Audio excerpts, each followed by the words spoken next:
బియ్యం పిండితో చాలా రుచిగా ఉండే బ్రేక్ఫాస్ట్ రెసిపీ చూపించబోతున్నాను. మీరు రోజు తినే ఇడ్లీలు దోశలు బోర్ కొడితే ఇలా చేసుకొని తినండి. చాలా టేస్టీగా ఉంటాయి. అందరికీ కూడా చాలా బాగా నచ్చుతుంది. ఎలా తయారు చేయాలో చూసేద్దామా మరి. ముందుగా ఒక మిక్సింగ్ బౌల్ తీసుకొని ఇందులో 1 కప్పు బియ్యం పిండి వేసుకోండి. అలాగే ఇందులో 1/2 కప్పు రవ్వ వేసుకోండి. రుచికి సరిపడా సాల్ట్ కూడా వేసుకోండి. అలాగే ఇందులో 1 కప్పు పెరుగు కూడా వేసుకోండి. ఇవంతా వేసుకున్నాక ఒకసారి మొత్తం బాగా కలుపుకోండి.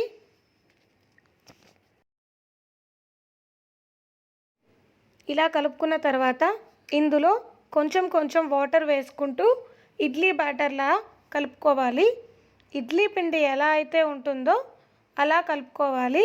కొద్ది కొద్దిగా నీళ్లు వేసుకుంటూ ఒకేసారి వాటర్ ఎక్కువ వేసుకోకుండా కొంచెం కొంచెం వేసుకొని కలుపుకోండి. చూడండి, ఈ విధంగా కలుపుకోవాలి.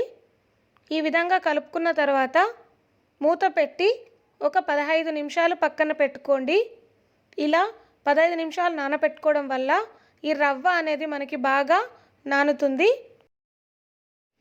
ఇప్పుడు ఒక మిక్సింగ్ జార్లోకి 1 చెంచా జీలకర్ర వేసుకోండి.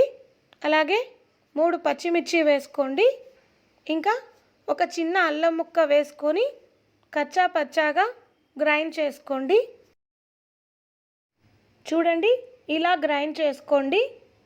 ఇప్పుడు మనం ప్రిపేర్ చేసిన బ్యాటర్ మూత తీసి ఇందులో సన్నగా తరిగిన మీడియం సైజ్ ఆనియన్ వేసుకోండి. అలాగే ముందుగా గ్రైండ్ చేసి పెట్టుకున్న పచ్చిమిర్చి పేస్ట్ కూడా వేసుకోండి. ఇందులో కొద్దిగా తరిగిన కొత్తిమీర తరుగు వేసుకోండి. అలాగే సన్నగా తరిగిన కరివేపాకు వేసుకోండి. ఇంకా 1 క్యారెట్ తురిమింది వేసుకోండి. ఒక మీడియం సైజ్ టొమాటో సన్నగా తరిగి వేసుకోండి. ఇవంతా కూడా బాగా కలుపుకోండి. ఈ కూరగాయ ముక్కలన్నీ కూడా బాగా కలిసేంత వరకు పిండిని కలుపుకోండి.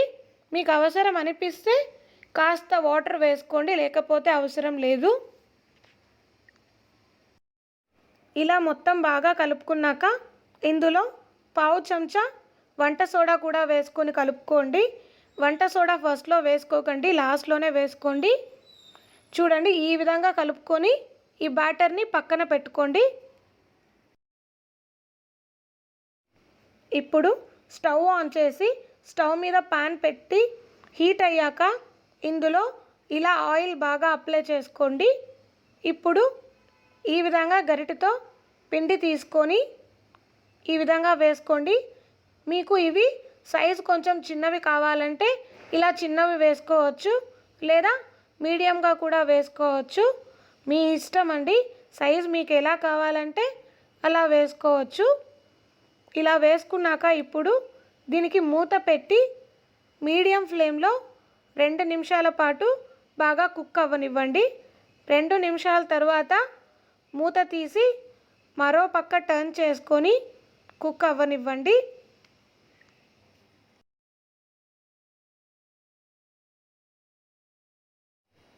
రెండు వైపులా బాగా కాలాక ఒక ప్లేట్లోకి తీసుకోండి.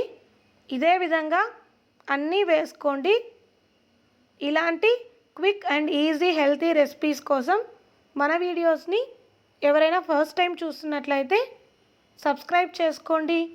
అలాగే పక్కనే ఉన్న బెల్ ఐకాన్ని క్లిక్ చేస్తే నేను కొత్త వీడియో పెట్టగానే మీకు నోటిఫికేషన్ వచ్చేస్తుంది. వీటిని మీరు మీకు ఇష్టమైన చట్నీతో తినండి. కొబ్బరి పచ్చడి, పల్లీల చట్నీ, ఇంకా టొమాటో పచ్చడితో మీ ఇష్టం అండి. ఎలా తిన్నా కూడా చాలా బాగుంటాయి.